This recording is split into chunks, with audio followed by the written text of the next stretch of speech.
Hi guys, welcome back. I'm Angelica Shields, and if you're here, you probably have a child at home with anxiety disorder, and you're looking for some direction. I encourage you, cozy up with your favorite blanket, some tea, some coffee, get a notebook, jot down some of the insights that you hear, and then go and discuss it with an expert in child psychology, preferably somebody who's also an expert in anxiety disorders. Kind of an underlying theme of a lot of what I say is don't do this alone. Most of you are probably going to inadvertently start doing little things differently just from watching this video, but I also know it's incredibly important to get professional guidance that's catered to your situation.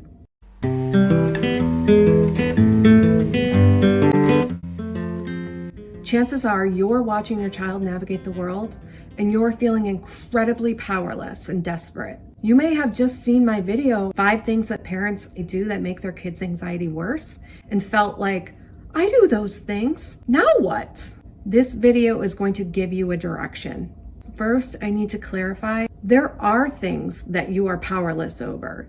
You cannot control your child's emotional experience. You cannot control your child's thoughts. And your child can't control their emotional experience or their thoughts.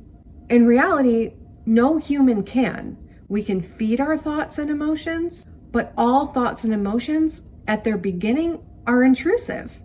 The other thing is, of course, you can give yourself the illusion that you have the power to control your child's behavior. You can try to use bribery, force, coercion, elevate your voice. But in the psychology biz, we frown upon coercion because there's a ton of collateral damage to that, and the collateral damage is increased anxiety. But don't despair. The power that you do have, well, your child's brain is malleable and plastic, and they're still looking to you to determine what is true about themselves and what is true about the world. You have a great deal of power. The power that you have begins and ends with being very intentional with your own behaviors and responses to your child.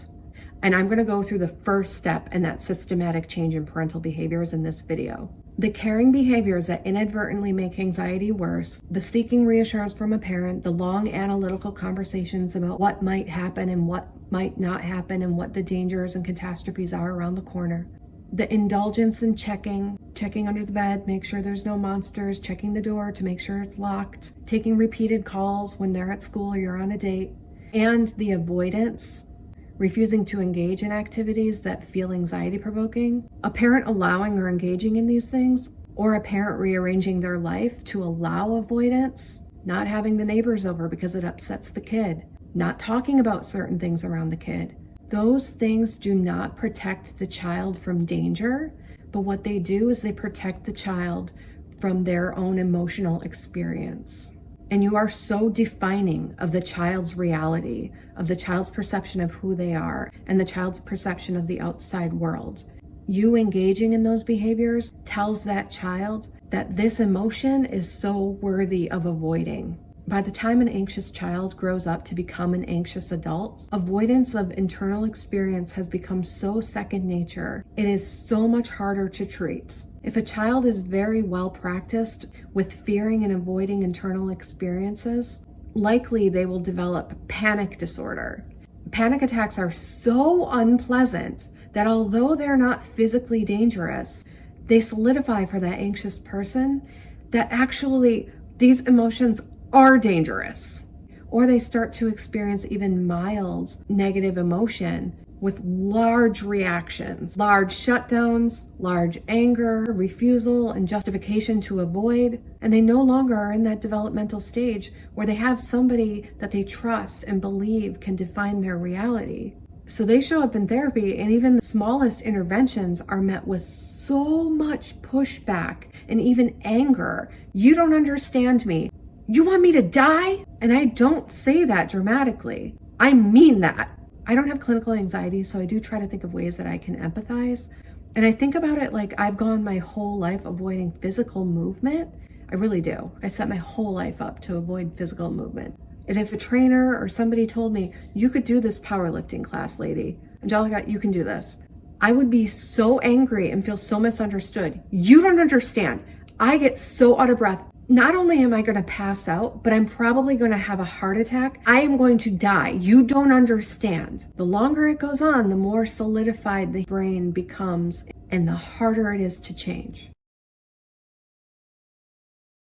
And the reason I talk to parents of anxious children is because although it wasn't your fault that your child has anxiety, when your child is young, you have so much power to create your child's reality and to create an environment where internal experiences, even negative emotions, are accepted as part of the human experience and not shut down or resisted. For a neurotypical child, it's not so sensitive. They're not making rigid interpretations of the world constantly through a lens of potential danger. But for an anxious child, giving the child the message that their anxious thoughts and feelings have any meaning is very dangerous. We call that parental behavior that allows a child to escape their emotion an accommodation. So like I said, parental accommodation are offering reassurance and indulging in analysis to determine that nothing bad is going to happen, indulging in checking behaviors, allowing 100% avoidance, or even making changes in your life to make it so that the child doesn't have to experience something. So what is the message that a parent of a child with anxiety wants to get across to the child? The message is that's just a thought or a feeling, and all thoughts or feelings are acceptable and not to be feared or managed.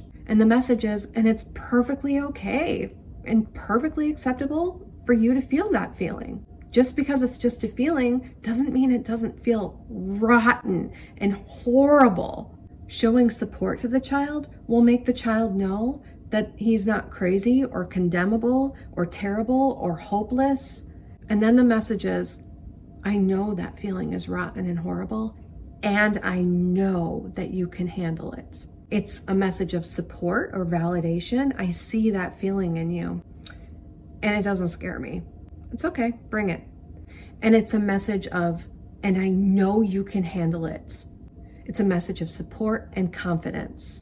When people ask me, what do I do if I'm not giving an accommodation or a reassurance? I say, do not rip any Band-Aids. You have got to go through a very systematic progression of changing your behaviors. So I told you I was going to tell you the first step of this protocol. The first step actually includes a lot of prep work. And there's a reason for that. The first thing that I would encourage you to do is start creating a master list of all of the accommodations that you engage in with your child. I would divide your typical weekday into chunks, like before school, after school, before bed, something like that, and really sit down with a notebook and a pen and think carefully, what are we usually doing? What are we usually talking about? So just go through and think, what are the ways that I accommodate my child in a typical weekday? And split up the day so you can more clearly think about it. And just side note, a lot of anxious kids, one of the experiences they want to avoid is being alone. So one of the ways they avoid that is they won't want to take a shower, or they won't want to sleep in their own bed. They won't want to go into the basement by themselves, things like that. Since weekends are different, do the same thing with a typical weekend day.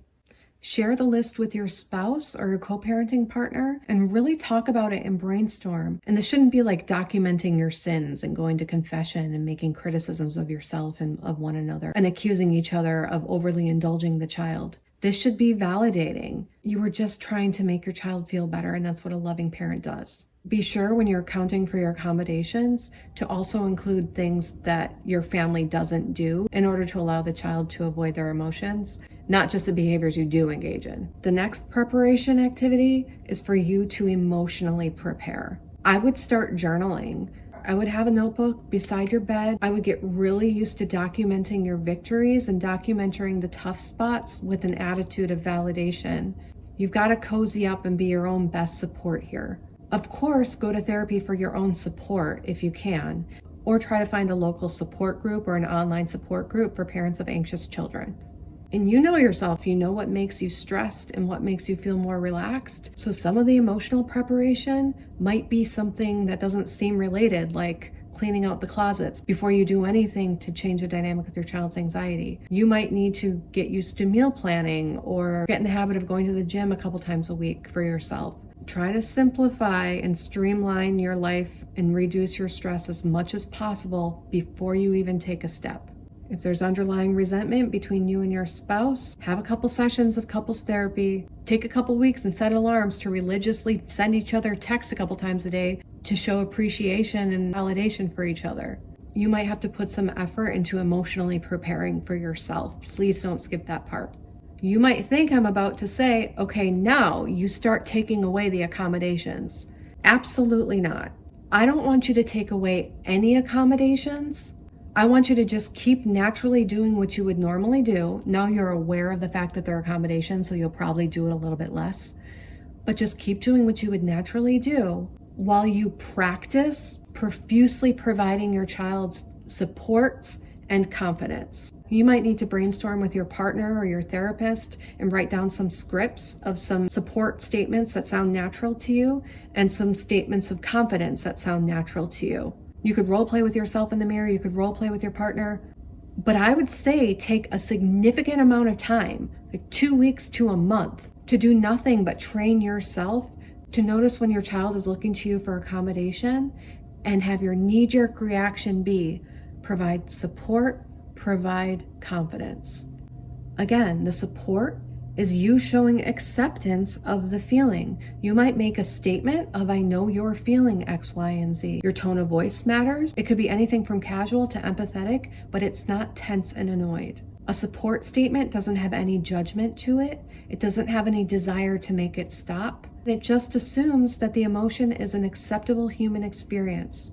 The other thing about support statements is they're always supporting the child's internal experience. They could be labeling like, oh, I know you're really scared about that. I know it doesn't feel good. It feels rotten. They could be overtly validating. I totally understand why you feel so scared right now. I mean, there's so much change and noise. It's alarming. But I'll tell you something, brave parents. Your child, just like any other human being, including yourself, will not buy your statement of confidence that you know they can do it until they know that you get what it is, how crummy and rotten and horrific the feeling is. They'll think, yeah, sure, lady. And even if they do know that you get how horrific and crummy the feeling is, they might still make statements to resist your confidence. They'll say, you don't understand, Mom. What are you talking about? I can't do that. You're telling me I can, I can't. You still stay the course. We're not talking about behaviors. We're not talking about using coercion or force. We're talking about the message you're giving your child. What your child does with that message at this point is irrelevant. You're practicing giving your child the message calmly and repeatedly of support and confidence. I know this is so rotten, like you feel like you're just going to explode. And I know you can feel that feeling.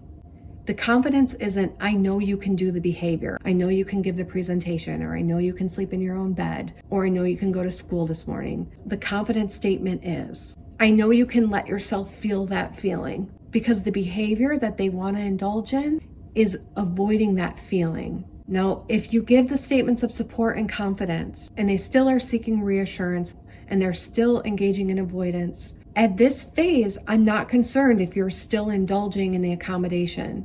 This phase of 2 weeks to a month or so is not about taking away the accommodation. It's about you training yourself to give your child that support and confidence constantly. In fact, the child has to engage in some of their reactive, anxious responses, and you have to maintain calm, support, and confidence even after they might act out or avoid, so that they know that support wasn't a lie, that there actually isn't any condemnation or judgment. Another note about support. Support is not protection. It's not protection from the danger. If you protect your child, you're telling your child that you aren't really confident. Actions speak louder than words. So following a validating, supportive statement with an accommodation does show the kid that you know that he can't handle the feeling. So the stage of you training yourself to give support and confidence, but still letting the accommodations roll, is going to have a beginning and an end. It is simply for training you.